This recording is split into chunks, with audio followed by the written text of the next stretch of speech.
Olá pessoal, nesse exercício nós temos um bloco de 3 kg sofrendo a ação de duas forças opostas, F1 e F2, enquanto desliza em uma superfície sem atrito por 20 metros, durante 4 segundos. E ele quer que a gente encontre o valor da força F1, sabendo que a força F2 vale 50 newtons. No desenho original da questão, pessoal, ele traz para a gente essa diferença no tamanho dos vetores. Então, o tamanho aqui do vetor da força F2 é maior do que da força F1. Então, seguindo esse raciocínio, a gente já poderia falar que a intensidade da força F2 tem que ser maior do que a intensidade da força F1. Daria para a gente descartar inicialmente a alternativa A por ter uma resposta maior do que o que ele está mostrando no desenho. Na verdade, assim, nós poderíamos até, tem muita questão que o tamanho dos vetores não é realmente proporcional ao que o texto traz. Porém, se a gente não leva essa condição ao pé da letra, o desenho ao pé da letra, nós poderíamos sim chegar na alternativa A como sendo uma possibilidade, mas aí seria contrário ao que o desenho trouxe. A força F1 seria maior do que F2.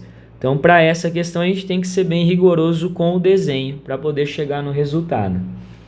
Então, nós temos aqui uma mistura de cinemática, pois a questão fala de velocidade, fala do tempo, do movimento, com a parte de forças, a parte de dinâmica, que lida com forças. Então, para a gente conseguir deduzir a força F1, primeiro nós precisaríamos pensar na força resultante que esse corpo está sofrendo.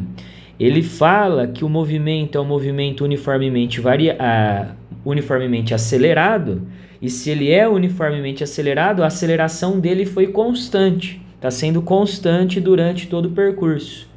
Então, se a aceleração é constante, a força resultante, que é o produto massa vezes aceleração, pela segunda lei de Newton, a força resultante também foi constante nesse movimento. Então, nós teríamos que descobrir a força resultante para definir o valor da força F1. Então, primeiro, pensando em todas as forças, nós teríamos, além da F1 e da F2, a força peso.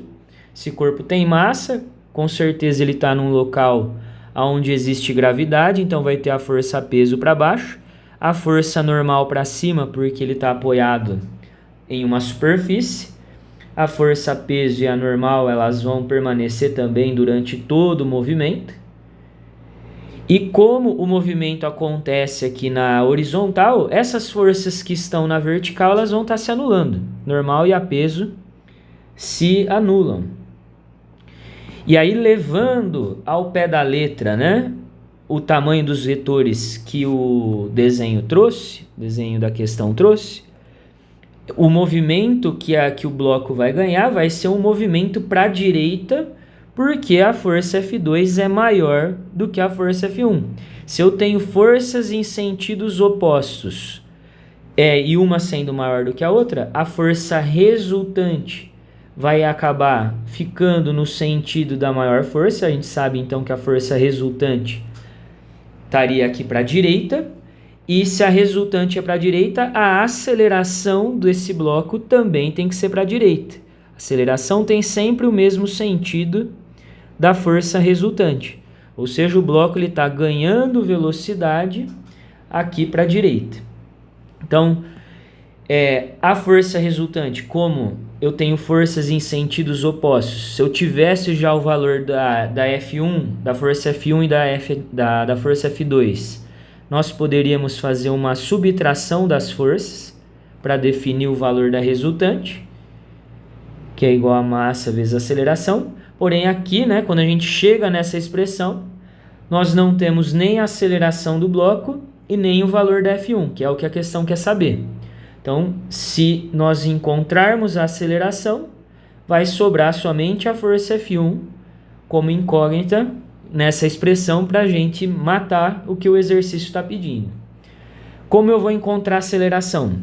Pensando na cinemática. Nós estamos num movimento uniformemente acelerado, um movimento uniformemente variado.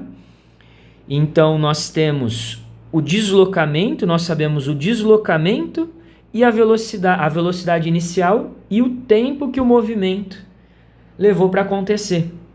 Então, a expressão matemática da cinemática que define que relaciona essas grandezas no movimento uniformemente variado seria a equação ou função horária dos espaços, que a gente poderia abreviar ela da seguinte forma: ΔS, velocidade inicial vezes o tempo, mais aceleração vezes o tempo ao quadrado sobre 2.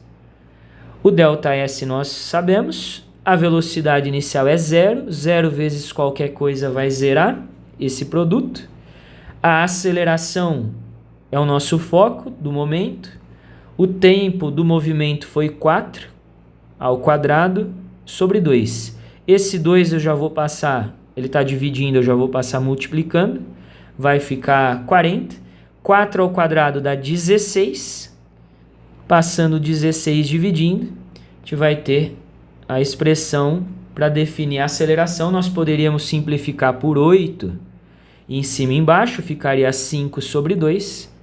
A aceleração do bloco é de 2,5 metros por segundo ao quadrado. Sabendo então a aceleração, significa que a cada segundo ele foi ganhando 2 metros por segundo de velocidade aqui nesse movimento. Sabendo a aceleração, nós conseguimos finalmente definir o valor da força F1.